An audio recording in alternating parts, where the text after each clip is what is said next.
Packing school lunches is a great way for our parents to control their kids' nutrition, but prepping the midday meal every night is stressful, and sometimes you get the good standby of a sandwich and a bag of chips. Doesn't sound too bad, though, but that could be a problem because the easiest school lunches could raise your child's risk of getting cavities. A registered dental hygienist, Whitney DeFogio, is also known on social media as Teeth Talk Girl. She joins us now with tips to turn the average school lunch into a healthier meal. Welcome back to the show. Thank you. Thank you for having me. All right, so Whitney, let's jump right in. Tell us, when it comes to cavity culprits in your lunchbox, which foods are the biggest offenders?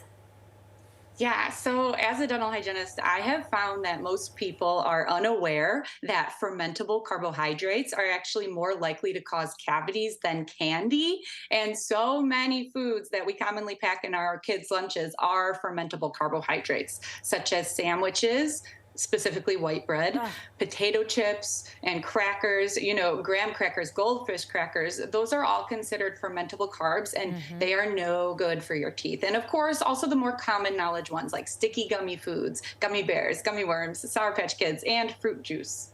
So how do those foods actually put a child, because we grew up on those, how do they put a child's dental health at risk? Yeah, so most of us know that sugar can lead to tooth decay and cavities, and we always associate candy with sugar. However, with these fermentable carbs, the bread, chips, crackers, they specifically break down into sugars while they're still being chewed in your mouth. So they are sugars too. They're very sneaky sugars, and they actually make the mouth more acidic, which increases your chance of tooth decay. And tooth decay in kids specifically spreads very fast at a very alarmingly fast rate. Cavities on kids' teeth get bigger faster than cavities on adult teeth, which is why it's extra important to be aware of what kids are eating and which foods are not healthy for their teeth. Okay, so you broke down that sugar and processed carbs cause cavities, but we like to think about everything in moderation. So how much is too much and how often?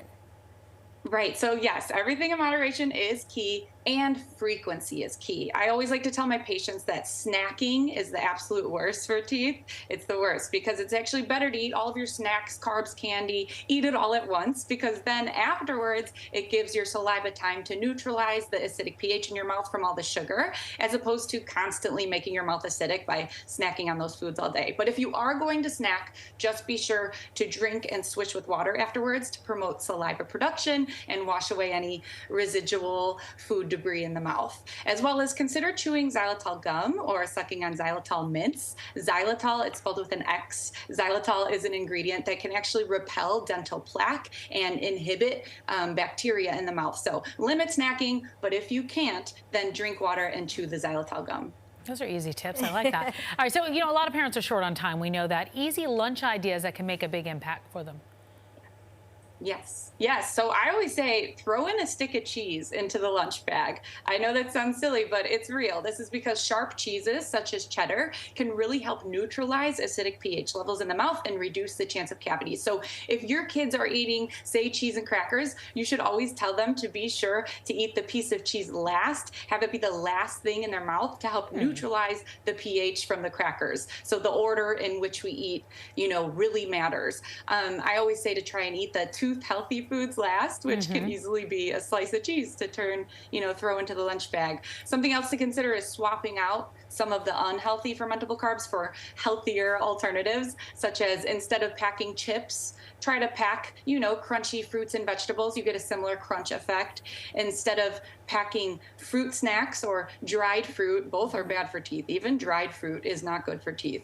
Pack fresh fruit, And then lastly, instead of making sandwiches with white bread, try to use wheat bread or whole grain bread, since they tend to result in less plaque buildup when you eat them. Right. All right. Well, Whitney, thank you so much for joining us today and for all the tips. Thank you for having me. And for more oral care tips, you can follow Whitney on TikTok and Instagram at Teeth Talk Girl.